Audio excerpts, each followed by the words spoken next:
on the President's vision for the transport sector. Addressing management of GPHA, the Transport Minister called for the support and cooperation of the authority to enable him give directives that will enhance the profitability and progress of the authority. It is my responsibility to give directives.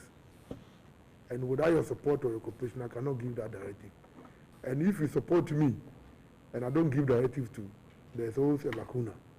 So let us try and find a way that we can all work together.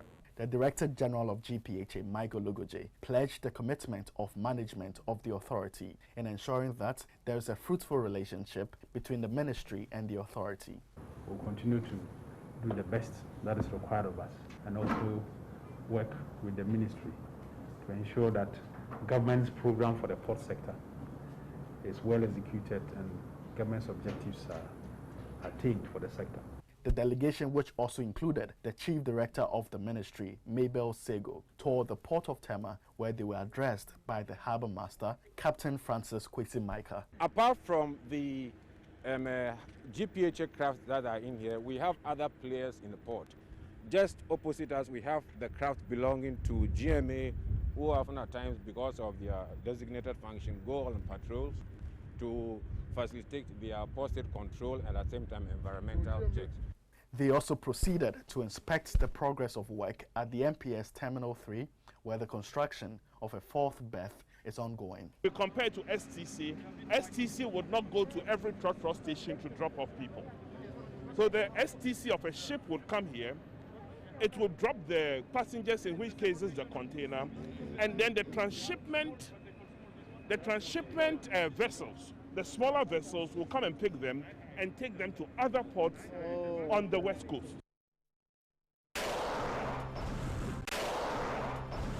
A 3-day National Integrated Maritime Strategy Implementation Workshop has been held with the aim of developing a comprehensive implementation action plan. The workshop was attended by key stakeholders from the Ghana Ports and Harbours Authority, Ministry of National Security, Ministry of Fisheries and Aquaculture, Ministry of Transport, Ghana Maritime Authority, Ghana Navy, the Danish Embassy, Ghana Shippers Authority, Environmental Protection Agency, and many others. The Director of Legal at the Ministry of National Security, who is also the coordinator of the Security Governance Initiative, Osei Bonsu Dixon, stated that the government of Ghana was poised to use the NIMS implementation plan as a clarion document for an integrated response to Ghana's maritime challenges, particularly piracy, kidnapping, and armed robbery at sea. And I'm very, very, very proud to be chairing a function that leads our country to look into the future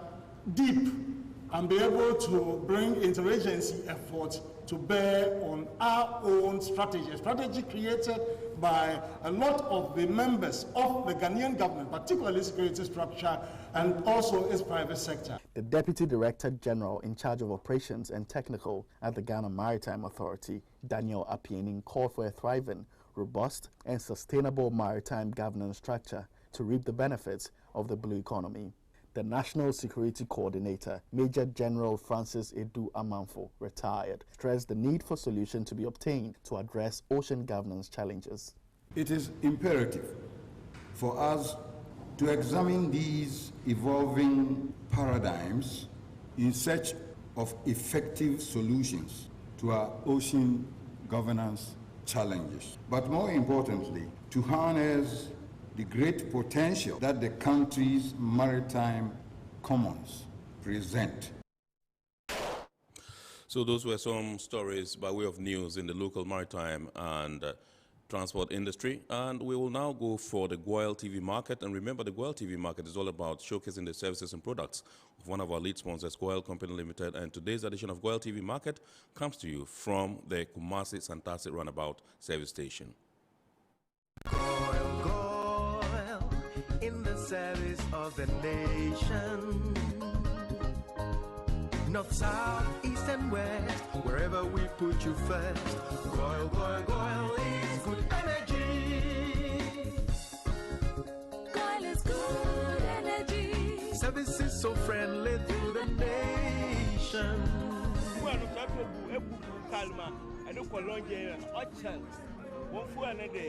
Obia recommending fuel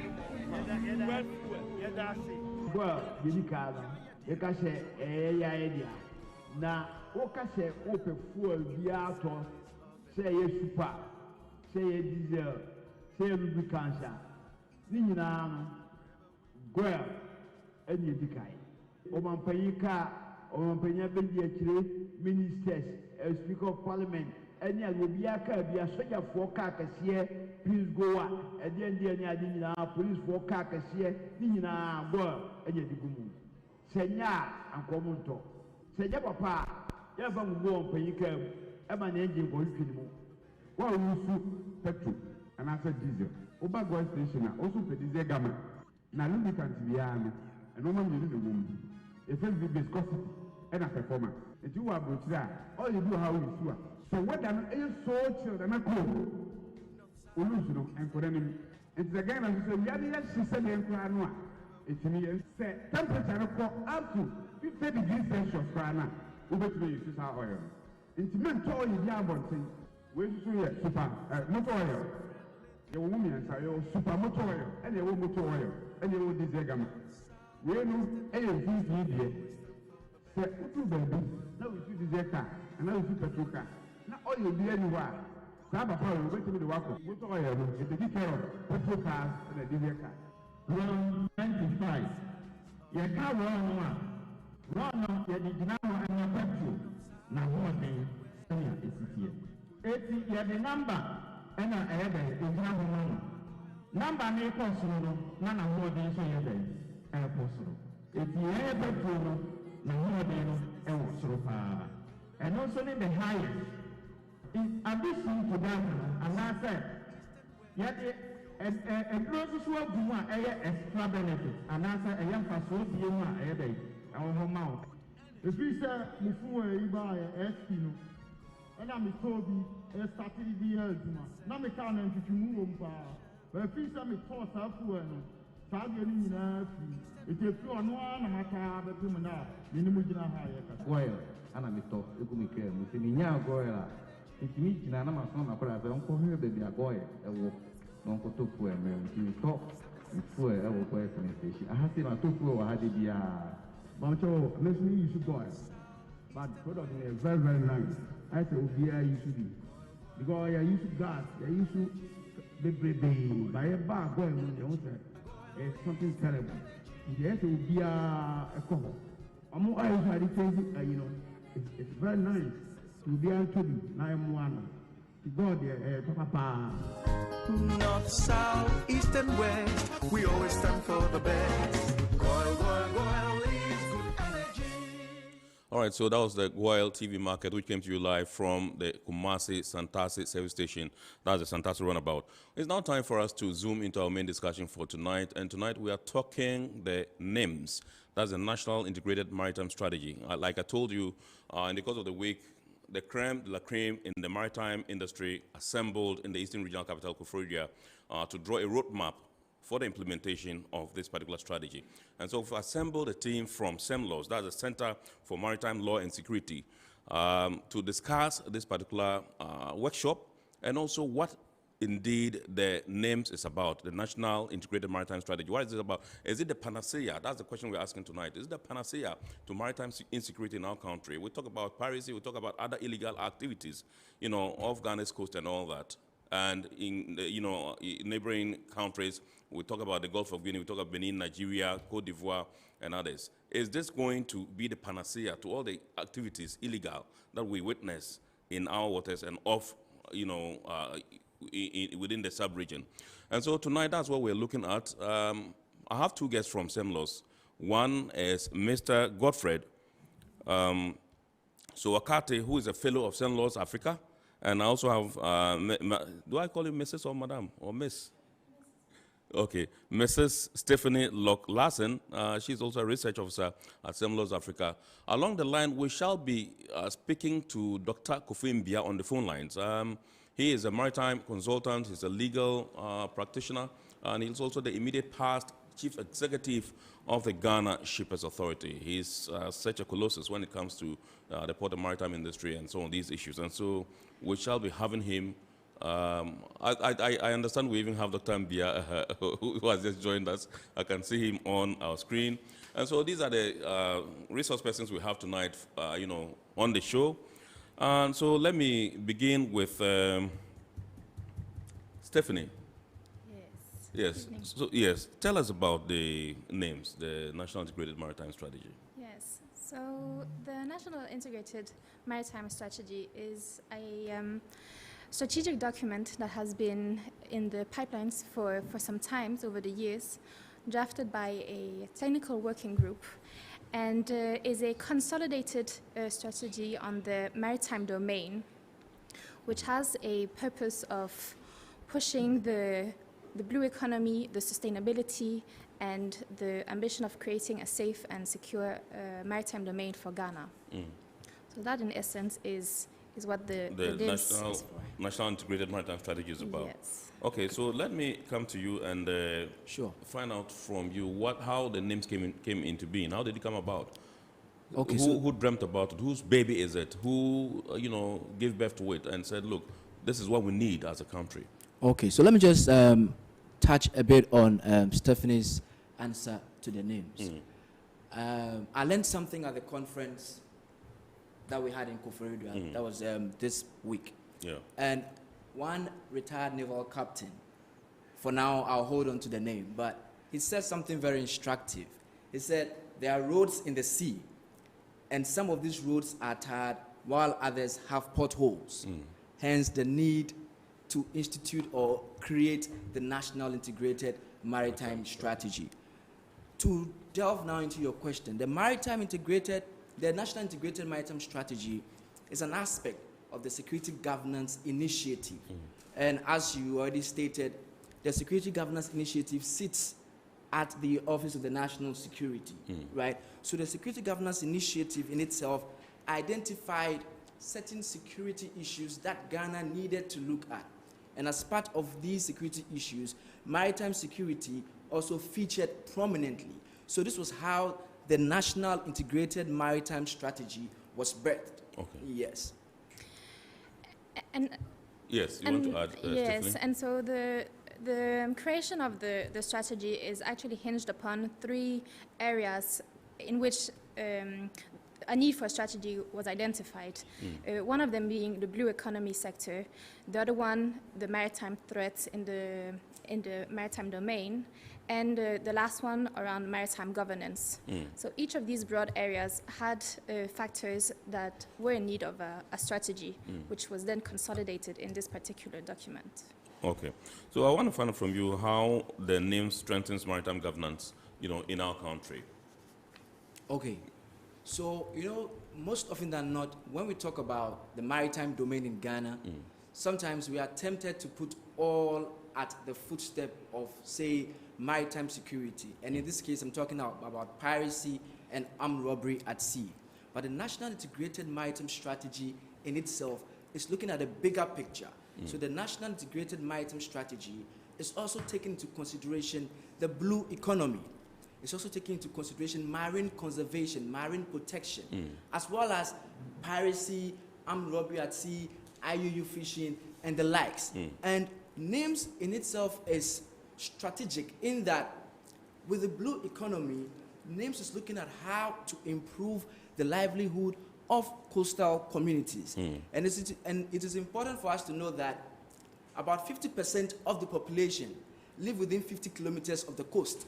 So it is imperative that as citizens and also as government, we all make an effort to ensure that our blue economy expands, indeed realizes its potential.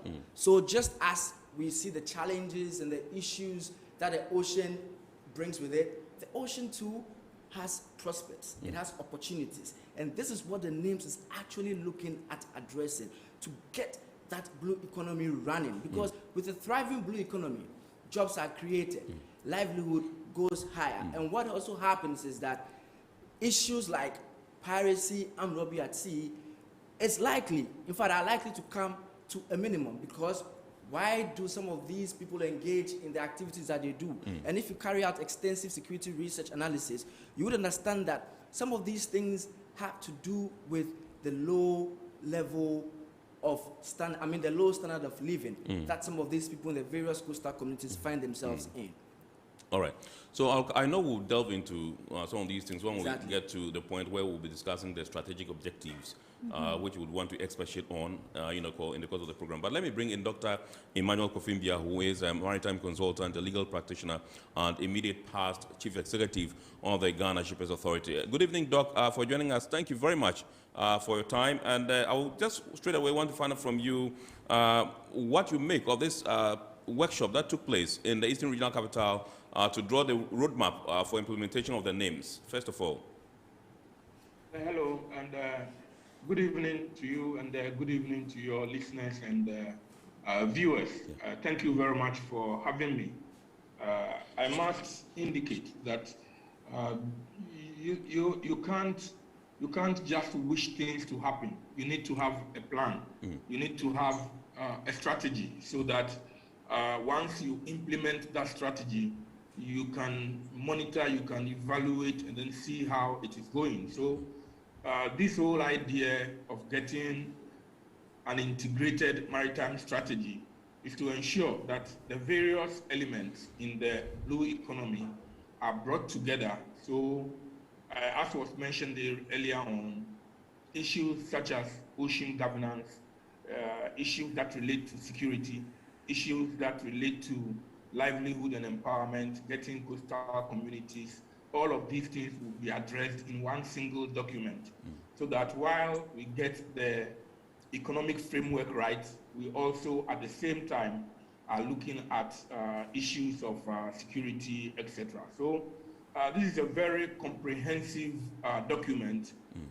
You asked whether this will be a panacea. I must say that no one document can be a panacea in itself, but it comes a very long way because there was cross-fertilization of ideas, and a whole spectrum, is captured as far as the maritime economy is concerned. And when you look at it vis-a-vis issues of conservation, the fishery, you look at it shipping, ports, you look at matters relating to marine biology, flora, fauna, etc., you'd come to realize that indeed this is all-encompassing and takes account of the various facets in the maritime industry. The key thing is we need to be able to implement. That is key. All right, so let me still stay with you, Doc, briefly, and find out from you what your key takeaway was, coming from the workshop that took place in Koforidua. Yes, thank you very much. As far as I'm concerned, for the very first time, we are moving towards an integrated approach of dealing with our issues. I took away the issue of the fact that everyone now believes that we can build a blue cluster. By a blue cluster, I'm looking at the blue economy and looking at the various aspects as far as the maritime industry is concerned. There are multiple sea use conflicts. You have the fishery, you have oil and gas, you have recreation, you have tourism. All of these things are within the marine environment. At the same time, there are issues of the protection of the marine environment. There are issues of security in the marine environment. For once, this strategy integrated, the word is integrated, brings together all of these focal points so that we can now draw synergies, from the complementarities that exist in each of these. Other than that, these will be developed in silos. And once they are developed in silos, you cannot get the synergistic effect that is important for us to get a thriving blue economy. And at the heart of all of this is about, alleviating poverty. If you look at the coastal communities and you look at the fact that fish is predominant in these areas, and yet largely, the majority of these people are very poor. So how do we put in place structures, mechanisms, maybe a legal framework, an administrative framework, something that would ensure that we can empower those people in the communities at the community level.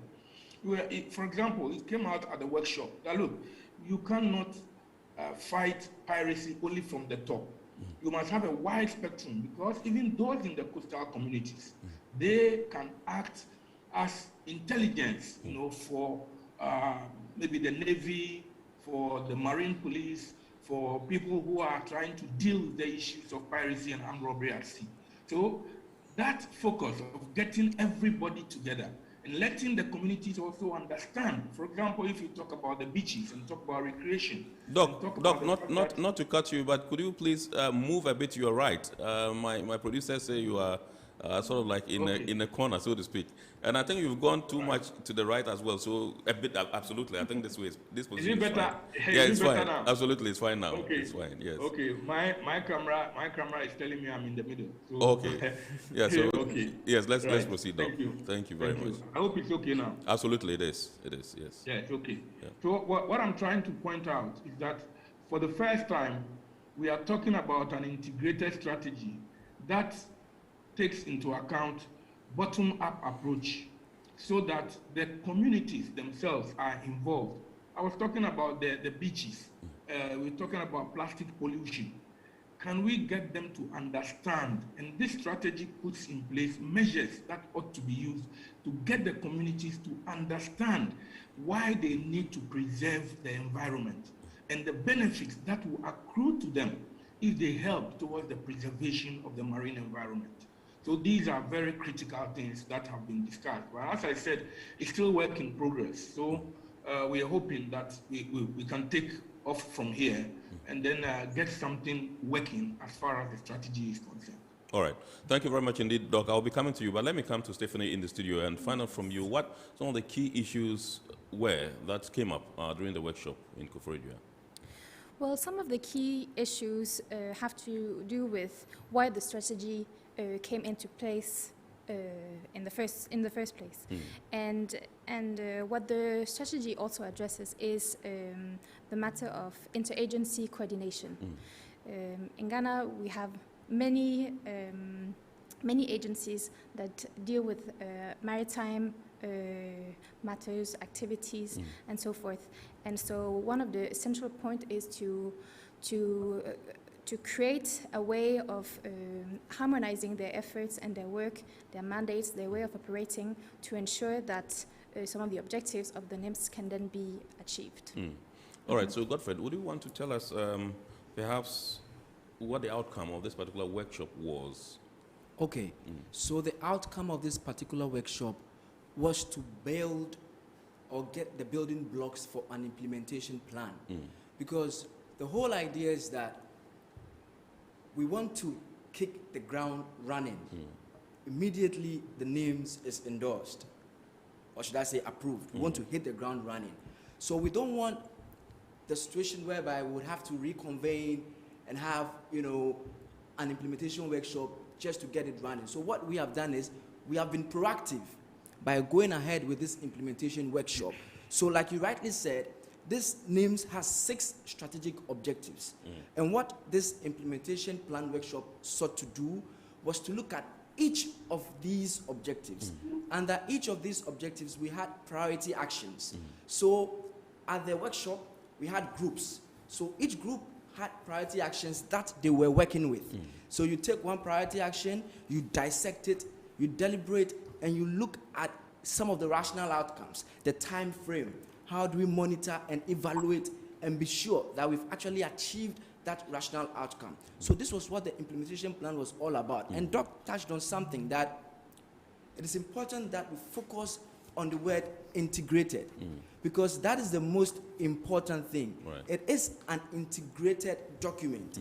It is integrated because, just like Doc said again, we are looking at it from the bottom up, so that people at the coastal communities would feel very much involved. Because there is a tendency that if you should start it from the top, the people at the coastal communities are going to be a bit delineated from whatever process is going on. So what this document seeks to do is to put the sentiments, the sensitivities of the people at the coastal communities also into respect. So we factored all of them in, and this document is going to ensure that the people at the coastal communities feel involved, they feel part of it, and they also contribute in ensuring that Ghana's maritime domain is secure. Because the truth of the matter is that You can never really have a thriving blue economy if your maritime domain is insecure. So there are two sides of the same coin. All right. Okay, so I'll come back to you and find out from you, particularly, you made mention of the word approval. You said, you know, when the document is approved. Approved by who? And are there any timelines that you expect this document to be approved? Okay, so if you follow the IMDEC, that's the International Maritime Exhibition and Defense Conference, the Vice President was, I believe, the guest of honor there. And he made a statement, which I'm paraphrasing, that government is going to endorse the names. That's the National Integrated Maritime Strategy. So I believe that, I would want to sound optimistic because I know that as a nation, we know the importance that, we know the importance of the blue economy to our general economy. Yes. So I do believe that very soon we should have this endorsement coming, because I would want to take the Vice President's word for it, because I believe that government knows the seriousness that this NIMS has and how this NIMS is going to really affect Ghana's economy. So I believe that that should be sometime very soon. I'm being optimistic here. Okay. Yes, all right. I am. Stephanie, let me come to you. You are not working in isolation. I am sure you have partners and stakeholders that you work with. Who are some of the key stakeholders that you are working with as far as this NIMS is concerned? So as far as this NIMS is concerned, some of our partners is the UNODC, that is the United Nations Office on Drugs and Crime. But we also have Denmark. And although we are on different continents, the ocean is something that brings us together. And so when issues happen in that space, we see a necessity to come together to deal with it. So in this instance, Denmark came in as a funding partner, whereas the UNODC served as a technical partner. So that is how we build our work to support Ghana's ambitions about the sustainability and the security in the maritime domain. Okay.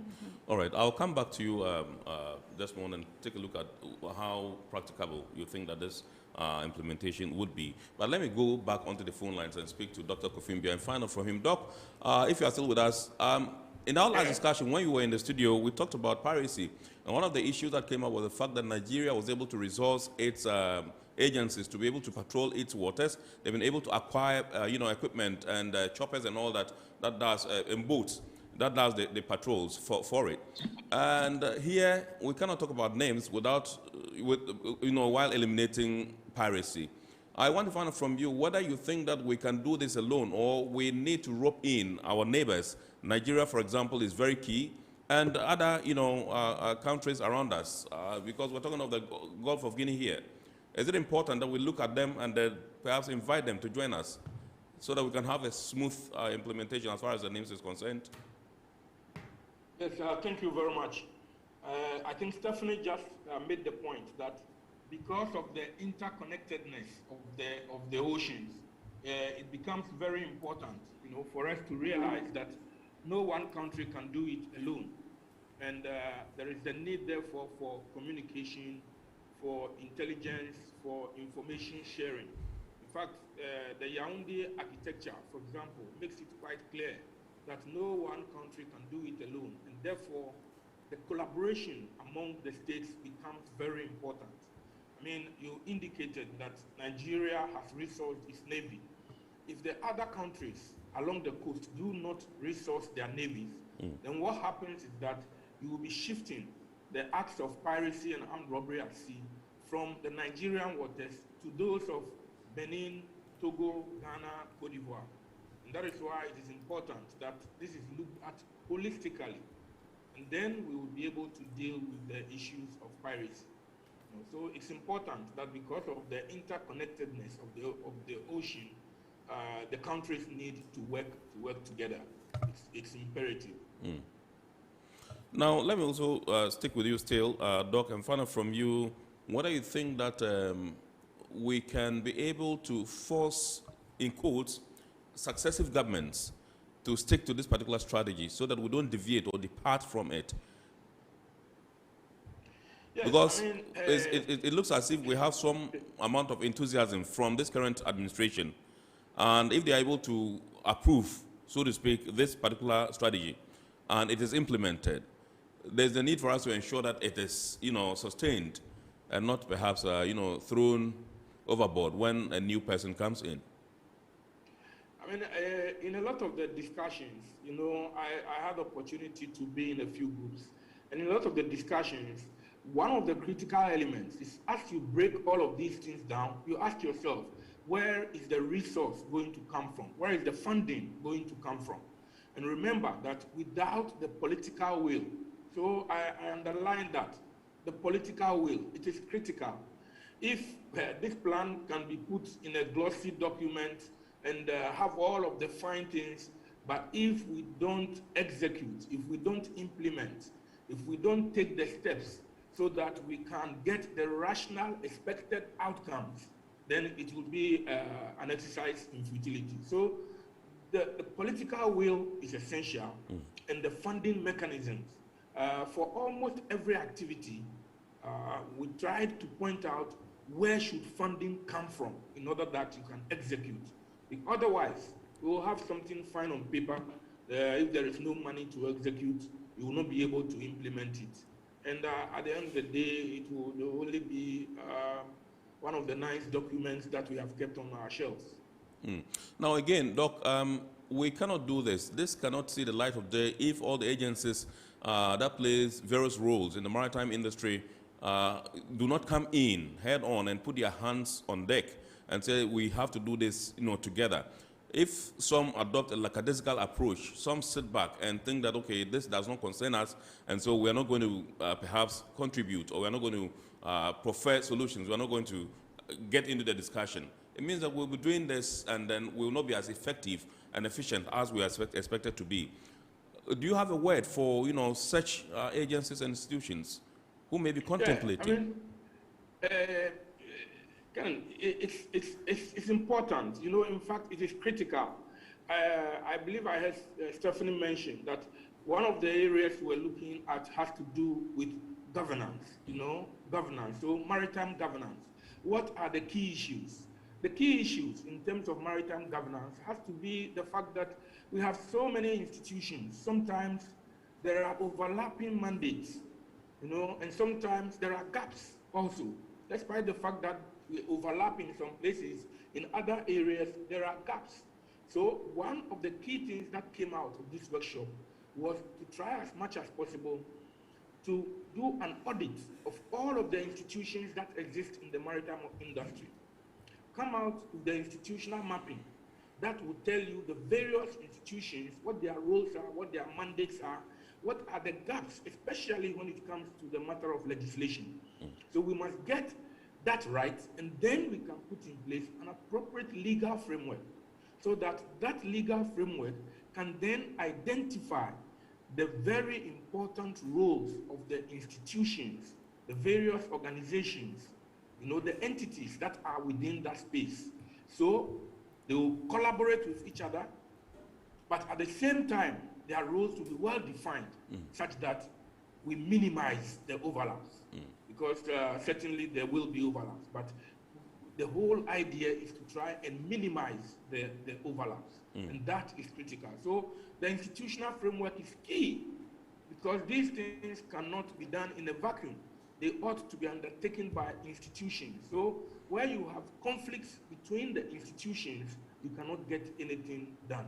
And it is important, therefore, that we get the administrative framework right, we get the legal framework right. Right. I will come back to you, Doc. Please don't leave us yet. Let me come to you, Godfred, and find out from you, apart from banking your hopes on government commitment to see to the fruition of the names, within yourselves as stakeholders, are there any concrete measures you are instituting to ensure that you see full participation and full commitment that will ensure that the names see the light of day?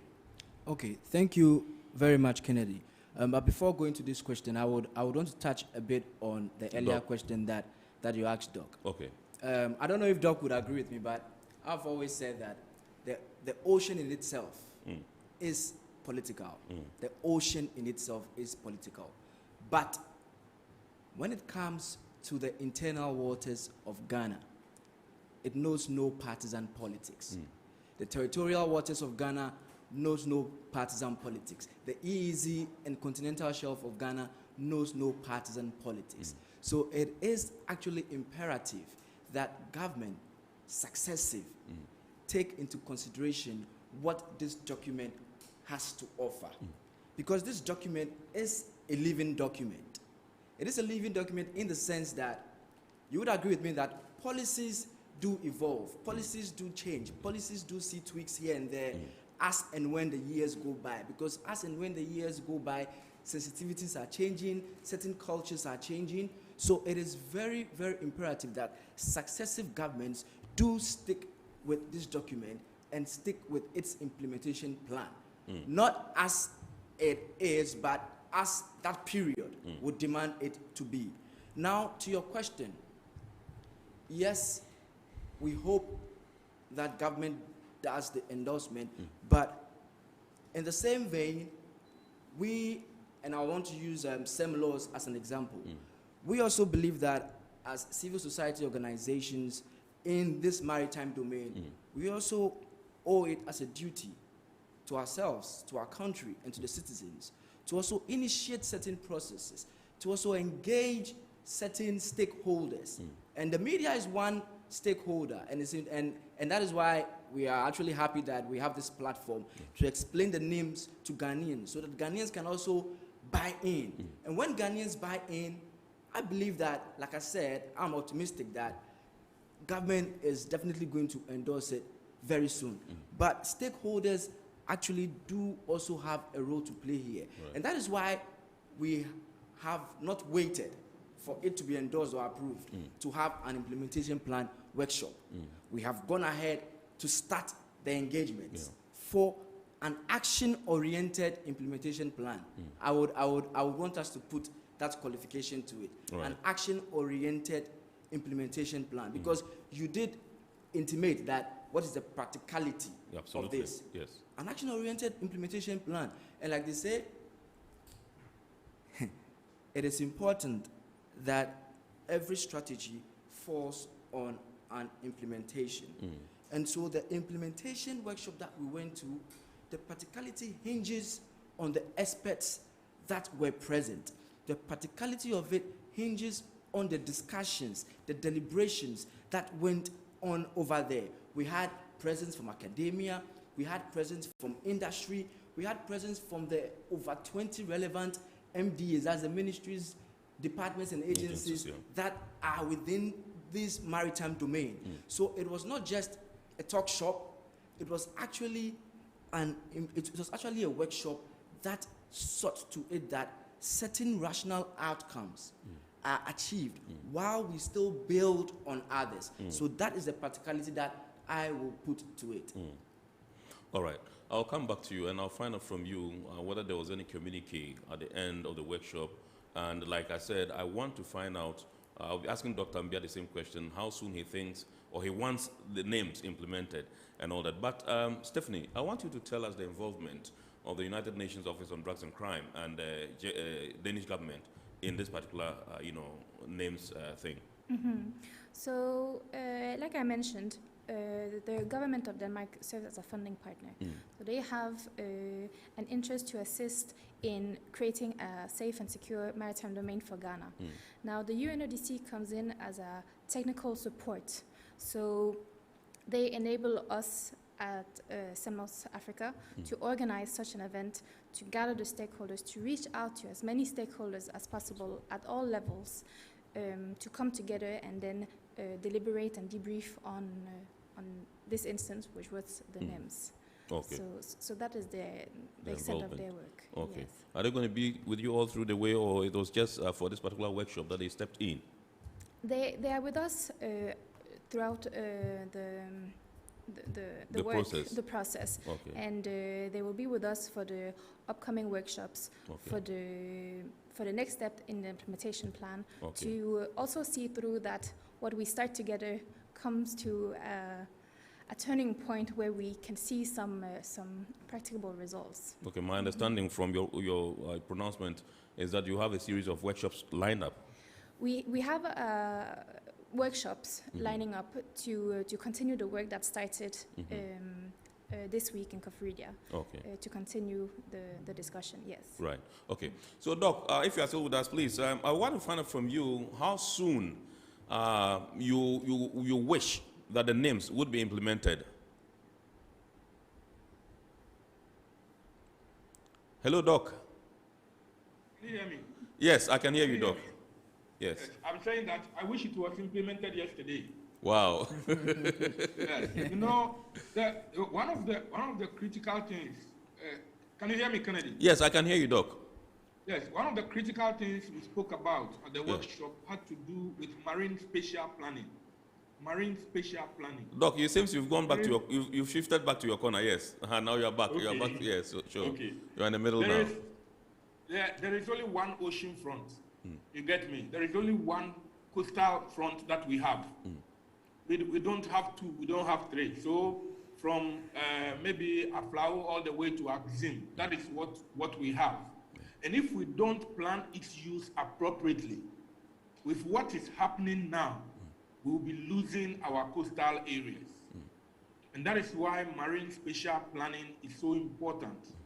You know, this NIMS also, even though it's a strategy, will go together with a policy. So a certain policy framework will dictate our areas of priority and importance. And that will guide us in the way in which we implement this strategy. So if you ask me, I would say that this is long overdue. So many countries are implementing their maritime strategies, especially in Europe, in South America, etc. They are. So it's long overdue, but at the same time, we need to ensure that we get it right. I'm very much concerned about the utilization of our coastal zones. The coastal zone management is very poor. You would find, if you like, shanty recreational areas springing up everywhere along the coast. It means that there is no plan on what we want to do with a particular area of our coast. You know, and once we lose them, that then will be the end. We're losing our estuaries, you know, we're losing our lagoons, our lakes, etc. And it's important that we do appropriate spatial planning. So if you ask me, I would say we needed this yesterday. We needed this long ago. So now that we have gotten the process underway, we need to steamroll it. So at least we can get it off the shelf as early as possible. All right. We'll come back to you, Doc. Perhaps take your wrap up with you. But for now, we would want to go for a quick break, and we'll be back and continue the discussion. Please stay. Every now and again, Goil makes good things happen. This time, Goil has introduced Super XP Ron 95, a higher grade fuel loaded with additives and yet sold at the same price as normal fuel. Goil Super XP Ron 95 enhances engine performance like never before. It maintains the engine by keeping it clean from carbon deposits. Goil Super XP Ron 95 is designed to burn slowly and thus improves fuel economy, making you save money after several kilometers. Goil Super XP Ron 95 gives you a smooth driving experience, that is, less vibrations. Fill up with Goil Super XP Ron 95. Now there's no need to pay more for any higher grade fuel. Goil has that sorted. Goil, good energy. Electricity, then pay your taxes. Our taxes, our future. Because you see, without our taxes, we wouldn't have good roads, good schools, better hospitals, street lights, and other very important social amenities. When we pay our taxes, we give our children free and quality education. Talga, my money too small. Why should I pay my tax? Look, small. Salifo, it doesn't matter how small or big your business or income is. You still have to pay your taxes. The little taxes from each and every one of us, when put together, could give your community clean water or that deprived school with tables and chairs. Please pay your taxes. It is your responsibility. It is your civic duty. It is the law.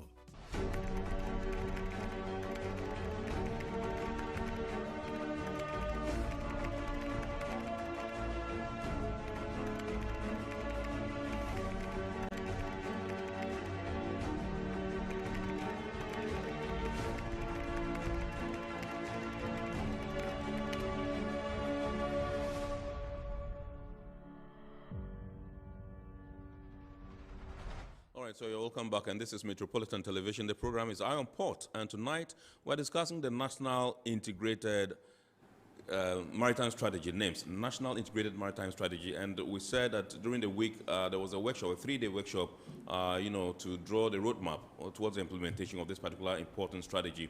And so we have some personnel from SEMLAWS. We have Mr. Godfred Suwa-Kate, who is a fellow of SEMLAWS Africa, and then we also have Madam Stephanie Larson, who is a research fellow at SEMLAWS Africa. Also on the line with us is Dr. Emmanuel Kofimbia, maritime consultant. He is a legal practitioner and also the immediate past chief executive of the Ghana Shippers Authority. Let me come to you, Godfred, and see whether there was any communique that was issued at the close of the workshop. And from the look of things, from your side, when do you think that we are likely to see the implementation of the names? Okay, so just time frame, So first of all, there was no communique that was issued, okay. But then we did take closing remarks from some of the dignitaries present, and their closing remarks hinged on the various outcomes or the various presentations that the work groups, that the working groups made during the workshop. Now, with the implementation plan, like I said, with the endorsement comes the implementation plan, right? Yeah. But we do not necessarily have to wait for the endorsement before we get on with the implementation plan. And like Stephanie rightly started, the implementation plan workshop was held in Koforidua. It doesn't end there. We are planning on having a series of engagements because these ideas that came up during the implementation plan still need to be synergized.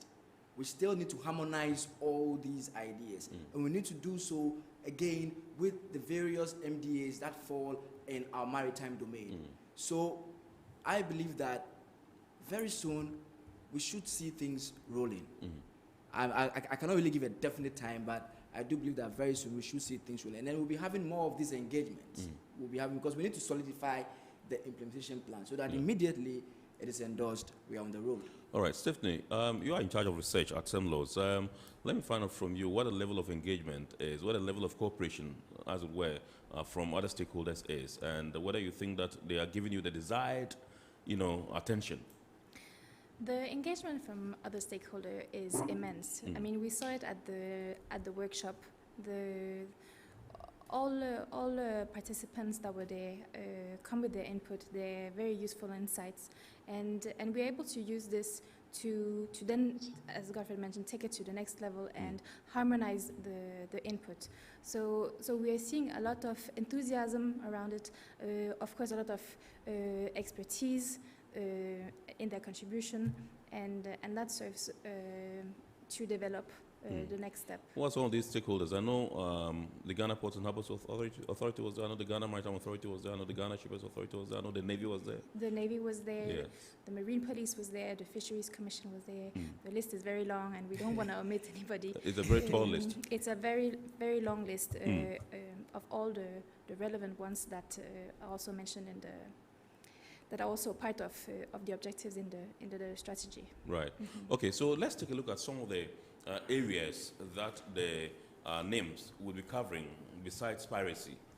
I mean, I know there's a tall list, and I mentioned the strategic objectives. You have one up to, 6. Yeah, so let's take a look at them. And whilst you are doing that, I'm sure we'll be crawling it on the screen for our viewers to follow, so that we discuss it, Okay, so I would... Let's start with strategic objective 1. Yes. All right, good.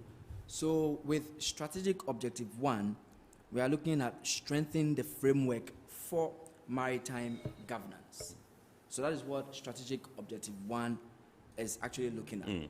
And with this objective, what the names is saying is that an effective maritime governance framework requires clear and robust decision-making in government to generate policy, coordinate efforts, respond to incidents when they occur, and in some instances, gather evidence for effective legal prosecution. And it goes on to state that this strategy sets out a more holistic approach to maritime governance, bringing together a myriad of government agencies under a coordinated governance structure, which Stephanie and Dr. Imbia have spoken at length about. So over here, we are looking at the harmonization of these MDAs, the over 20 relevant MDAs in the maritime domain. I don't know if maybe Stephanie would want to also touch on it a bit. Yes, and so it's also important to understand that with each strategic objective comes a set of priority actions. Now, for the one outlined by Godfred, some of the main priority actions, as it's stated so in the NIMS, have to do with the institutional arrangement of all these MDAs.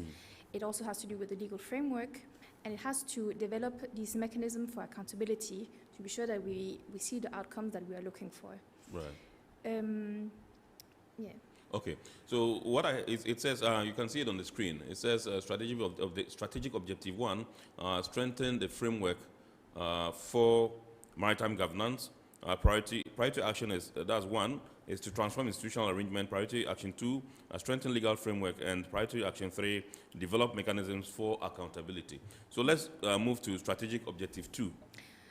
Strategic objective 2 has to do with ensuring the safety and security of Ghana's maritime domain. And so the NIMS read that the government recognizes that insecurity at sea is caused by a matrix of factors, including governance challenges on land. And so the land-sea nexus will therefore be considered in developing effective responses to maritime safety and security threats. And again, we have a set of priority actions 1 to 6, which I believe are shown, yes. Yeah. And so they go from improving the presence at sea, I'm seeing here, to prevent transnational organized crime, enhancing the maritime domain awareness, ensuring seamless collaboration of agencies, improving port security and safety, and improving maritime cybersecurity. Okay. So it's trying to touch upon all aspects that has to do with security and safety of the maritime domain in Ghana. Okay, so I'll take a look at the strategic, that's the priority actions, and with the objective 2, it says it's to ensure the safety and security of Ghana's maritime domain. Now, priority action 1 says improve presence at sea and safeguard national interest in the maritime domain. Priority action 2, prevent transnational organized crimes in Ghana's maritime domain. Priority action 3, enhance maritime domain awareness. Priority action 4, ensure seamless collaboration of agencies. 5, improve port security and safety. And 6, improve maritime cyber security. Take us through action 3, objective 3. So strategic objective 3, that is develop a thriving blue economy. And with that, what this NIMS hopes to achieve is to develop a blue economy that will invariably generate blue jobs. You know, so a blue economy that will see us having an enhanced maritime tourism sector, because that is something that Ghana can actually leverage on. Right. So that's what it's looking at. And under this, we also have a set of priority actions. We have priority action 1, which talks about ensure sustainable management of fisheries resources. And then we have priority action 2, which says we should promote maritime and seaside tourism, which I did indicate earlier. Yes. And action 3 says promote a vibrant action 3 maritime says industry. promote a vibrant maritime industry. And Thank 4 you. says And promote 4 says maritime job creation. Maritime job creation. All right. Stephanie, take us through objective 5. Objective 4, we have 4, okay, yeah, yes, we are now 3. We have the protection of the marine and coastal environment. That one has a priority action that addresses the protection of the marine ecosystems and biodiversity, and a second action that is to control the environmental impact of maritime activities. Priority action 3, which is to combat marine pollution. All right, so 5. Right. So strategic objective 5, that says promote capacity building, research, awareness, and knowledge sharing in the maritime domain.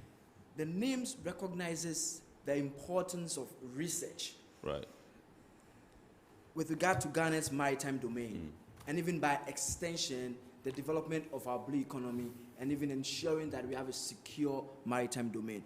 And it would interest you to note that at the implementation workshop, we did have in our midst the chairperson of the National Commission for Civic Education, Madam Josephine Nkrumah, and that alone goes to tell you how serious we are at making sure that an action-oriented implementation plan is actually developed for this NIM. So, what role would the NCCE play in the scheme of things? So as far as the NCCE would help in ensuring that the basics of what this document actually means for Ghana and her people goes down to the people. Right. Because like Dr. Mbia said, this must be a bottom-up approach. We do not want to leave anyone behind. We want to hold our hands together and then pull ourselves up as we go building a thriving blue economy. So if I can go quickly through the priority actions, we have one, increase research in the maritime domain. And I must say that we also had a strong contingent from UCC, led by Professor Aheto. Yeah, they have a department there that deals with marine. Yeah, exactly. Yeah, I know. And then priority action 2 over here talks about raise awareness about maritime issues. And then, so these are the 2 priority actions that fall under strategic objective 5. Yeah, so we'll go to 6, which is the last one.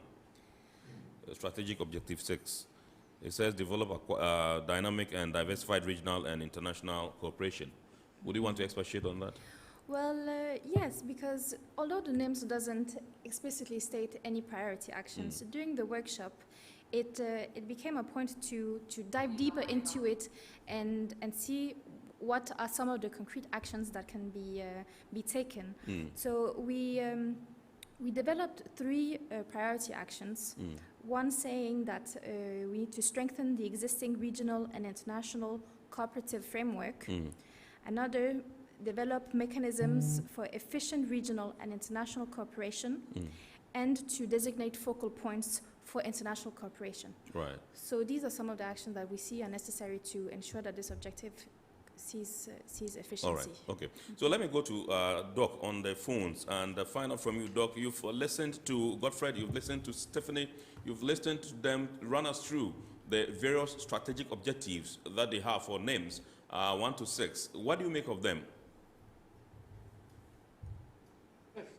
You know, it's quite clear from everything they have said that there are a lot of cross-cutting issues. You know, matters dealing with job creation, you know, gender mainstreaming, social engagement, issues of security.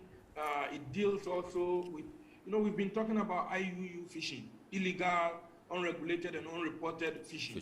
We're talking about the trade in narcotics, etc. So you would find out that even though we're talking just about 6 main objectives, under these 6 objectives, a number of cross-cutting issues are brought to the fore. Doc, my producers tell me you are in your corner again. Please come up a bit.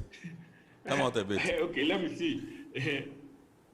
I'm not able to see, so when I'm looking at it from here, it's like I'm in the middle. So but to us, you are still, you go to your right a bit.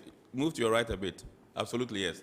This way is fine. Okay, so this is better. Okay. Yes, it's better. Right, thank you very much. Thanks. Thank you. Yes, so I'm saying that from the objectives given, even though there are only 6 objectives, it is quite clear that there are a number of cross-cutting issues. I was talking about gender mainstreaming. You realize that a lot of the fisher folk are women. You know, to what extent can they be empowered? I was talking about IUU fishing and how it affects our fishing communities.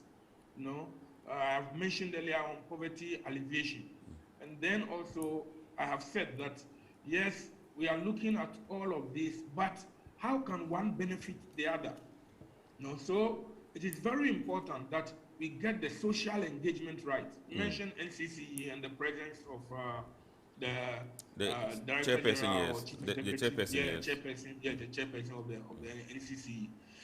Getting the information to the communities is critical. If you are going to do the gender mainstreaming, if you are going to do the poverty alleviation, if you are going to lift people up in these communities, you know, along the line, we're talking, for example, about the SDGs, you know, and when you look at the SDGs and you look at SDG number 14, for example, and what it deals with as far as maritime is concerned, it is very clear that there are a number of issues that come to the fore, which appropriately are engaged in these objectives. Right. So if we really concentrate on these 6 objectives, I can tell you that we would be harnessing the potential of our maritime resource. Right. And when we talk about the blue economy, then we'll be giving true meaning to the realization of the benefits of a sustainable blue economy. You know, so that we don't just exploit the resources, but we exploit the resources in a sustainable manner. Right.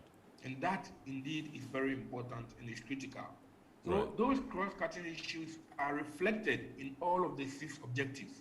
Everything is touched upon, from ports and shipping, as I said, to tourism, to recreational, to fishery, to oil and gas.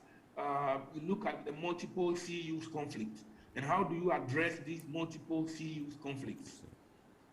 You have, on the one hand, fishermen who want to fish in a particular area, but you have also found oil and gas in the same area. Yeah. Where do you place the priorities? How do you get them to work together? These are issues that all came to the fore that these objectives seek to address. Right. It is therefore important that we work towards the realization of the goals that this sets for us. Right. Thank you very much indeed, Doc. We'll still come back to you. Please stick with us. But when we come back, I would want to find out from you what your general assessment of our performance is as an industry, the maritime industry in Ghana. What do you think about it? And, you know, going forward, what should we be seeing? Let me take a few messages here, and then we'll go into the phone lines and activate it. Indeed, let me just announce that the phone lines are activated, and the number to dial is 020-552-8353, 020-552-8353. You can call in and ask your questions, and my guests will be glad to answer them. If there are contributions you want to make, you're at liberty to do so. Now, this one says, what role does technology play in the National Integrated Maritime Strategy? This one is from Amos in Kumasi. Godfred, are you listening? Yeah. Yes, the role of technology in the names. And this one says, how are we going to ensure accountability of all agencies involved in their names? This one is also from Francis in Tema.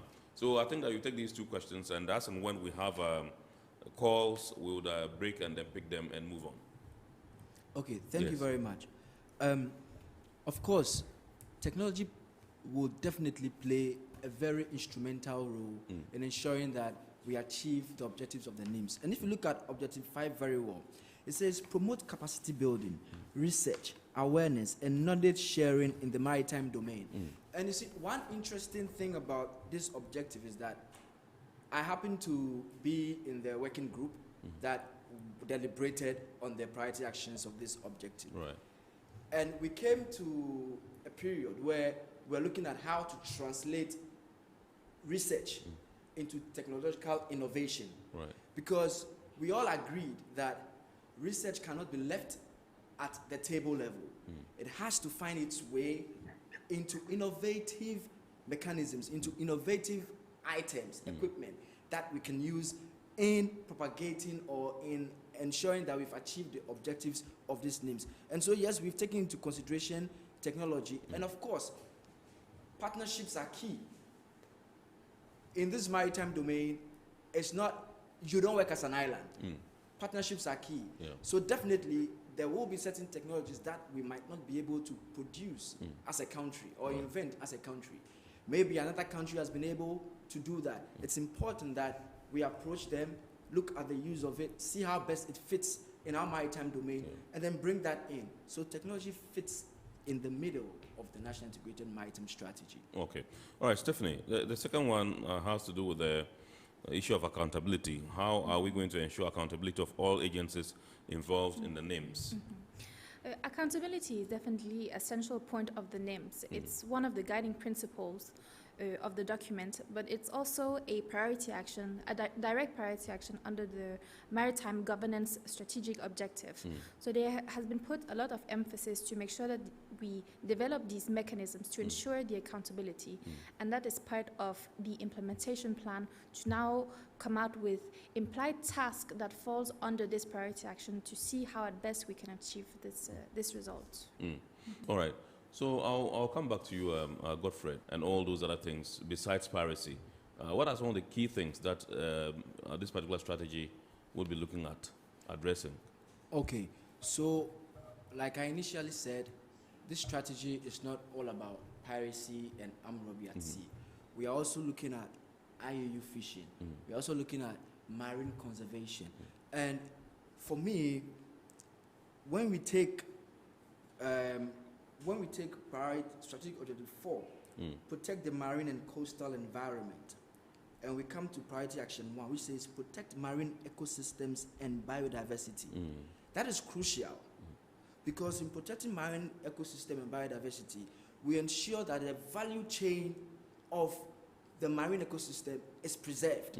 Now let's delve into IUU fishing, and I would hope that you do get a copy of, I think, last Friday's Business and Financial Times, where you would find Semlos's policy brief, which was led by Stephanie Law-Clarkson and myself, where we've actually focused on IUU fishing. And these were some of the recommendations that we made, if you permit me to read them. Please do, yeah. We said, 1, there's an overall need for better and improved transparency and accountability within the fisheries sector, which starts with raising awareness on ongoing practices, which Doc also touched on earlier. And we said 2, government should adopt measures to regulate the fisheries sector within their territorial boundaries, including ownership and licensing regime provisions. And we also go on to say that government should initiate the domestication and implementation process of existing international legal frameworks. And we say CSOs and communities should remain engaged in fighting IUU and other unsustainable activities through research, advocacy, and awareness programs. And this is where even the NCC comes in handy. And that's why I said I was very happy seeing Madam Josephine Nkrumah there. Because sometimes we need to get to the people. Sometimes we need to engage them. Sometimes we need to let them realize that, you know what, this activity which you are engaging in is actually, in the long term, going to your, how would I even say it? It is actually going to, in the long term, defeat your purpose of actually being, should I put it, of actually raising your livelihood, right? Because you do not expect to engage in unsustainable fishing, and then at the same time, you would expect that the fish should be in there the ocean for you to go exactly. and catch. So sometimes we need to communicate the bits and pieces of this information to the people. So awareness creation is important. We need to get the information out there. So that is why, for me, strategic objective 5 and 4 are very dear to my heart. 5 and 4 are very, very dear to my heart, because those objectives actually speak, in my opinion, to the hearts of the coastal communities. Thank you. What's your level of what's the level of engagement between, you know, government, the maritime industry, and those that it is supposed to serve, those living in the coastal communities and all that? You are in charge of research. Have you done any works to gauge the level of engagement, their involvement in activities in the maritime industry? More needs to be done to merge every sector that is involved in the maritime domain, especially when it comes to the local communities and the maritime industry. And it starts with meeting, with collaborating, with understanding each other's issues and how they can help each other. So this is all something that is starting slowly but surely, and is acknowledged as a crucial need to make sure that improvement is made. Okay. All right. So let me go back onto the phone lines. I told Doctor I was going to come and ask him what his assessment of the industry is, our performance as a country. Doc, if you can hear me, let's hear from you. Yes. Thank you very much. I hope this time I'm positioned well. You are. You just need to move a bit slightly to the right. Again. Yes, okay. This is okay. Yes. Thank you, Doc. Okay. Yes, you were talking about technology just a while ago. Yes. You know that technology has permeated this industry so much, and therefore it is important that we take cognizance of this. So we have a much deeper technological penetration in the industry, in the number of things we do.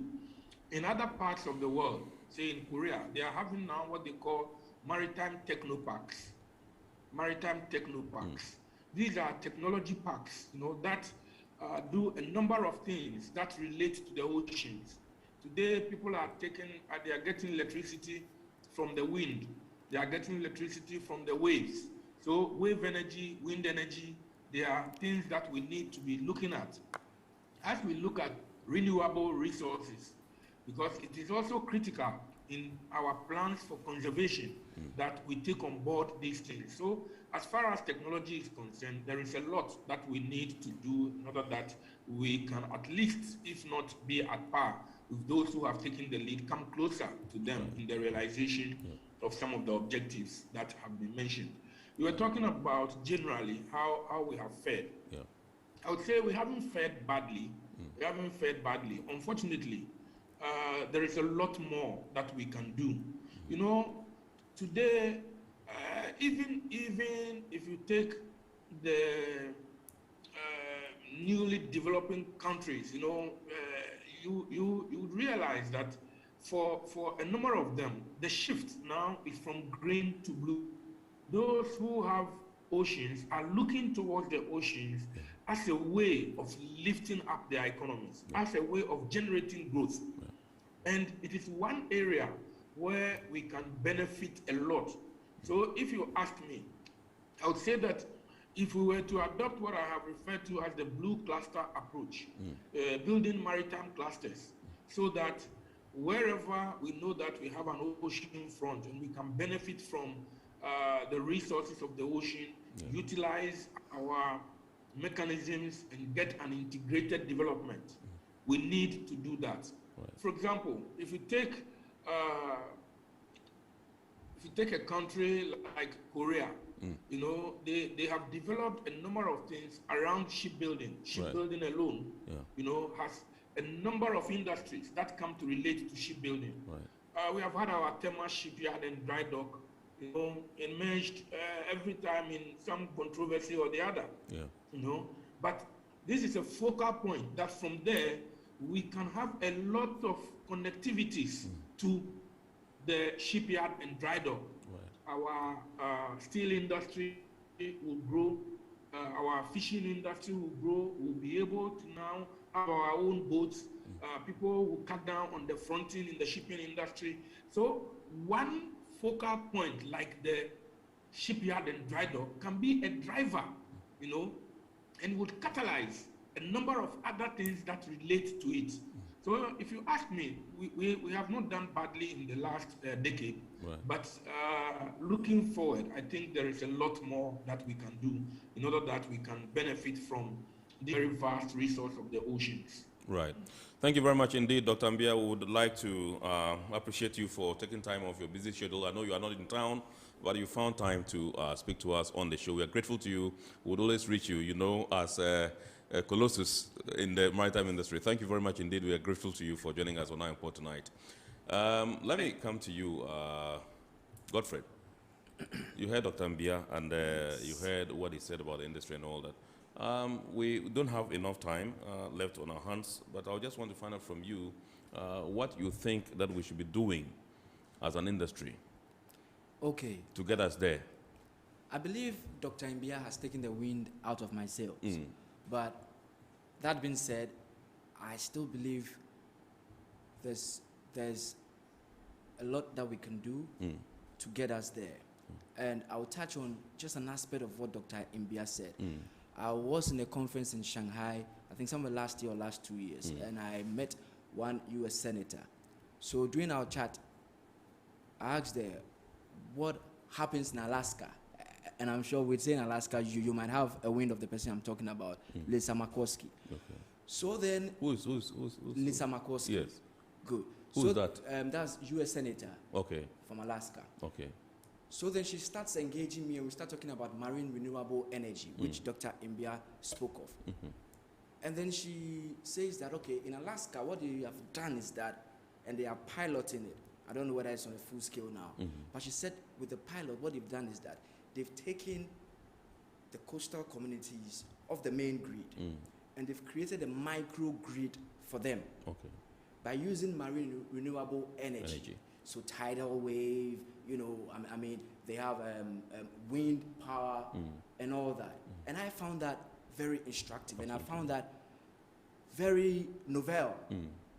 And I believe that this is one way that Ghana can also go. We can actually look at tapping into marine renewable energy to augment what we already have. So, like I said, Dr. Mbia has already taken the wind out of my sails. So I won't say much, but I am hopeful. I'm hopeful that Ghana is on the right track. And with the names, we'll definitely get there. All right, so let me come to you, Stephanie, and find out from you too, just your final words and what you think the way forward for this country is as far as the maritime industry is concerned. I think the way forward is actually what we saw during the workshop. It's seeing all the maritime agencies come together and have the same purpose, which is to create this safe maritime domain to create prosperity for Ghana within the maritime domain. And so we saw the fruitful outcome of this workshop, and I'm sure that if things continue in this same vein, positive results will be coming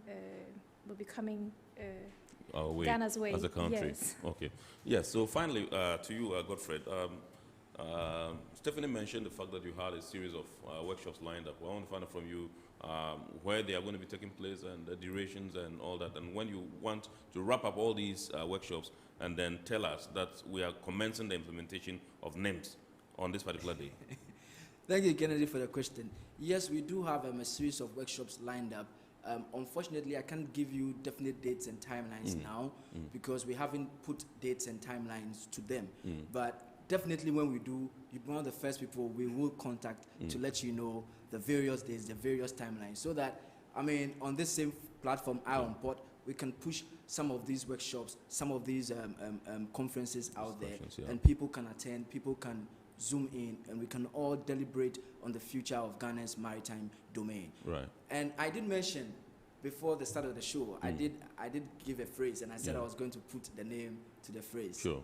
So that is actually Naval Captain Ankama, retired. Okay. All right. But don't tell him I told you. All right. Thank you very much indeed, Godfred. Sowakate, he is a fellow of SEMLOS Africa, and I also had in the studio Stephanie. We also had in the studio Stephanie Locke Larsen, who is also a research officer at SEMLOS Africa. We had on the phone lines Dr. Emmanuel Kofimbia, a maritime consultant, legal practitioner, and as well as the immediate past chief executive of the Ghana Shippers Authority. That's how we draw the curtain tonight on iOnPort. Remember, we've been discussing the National Integrated Maritime Strategy, which implementation is being discussed, and we are looking forward to having it implemented pretty shortly. Remember, iOnPort is also aired on Ghana Television. That's the abridged version, every Wednesday at 8:30 p.m. The program has always been brought to you by the Ghana Port and Harbours Authority, Ghana Revenue Authority, Goyle Company Limited, Serene Insurance, and Ghana Link Network Services, the operators of the Integrated Customs Management System. My name is Kennedy Mona. Many thanks to you for watching. I will see you again next week, God willing. Have a super evening.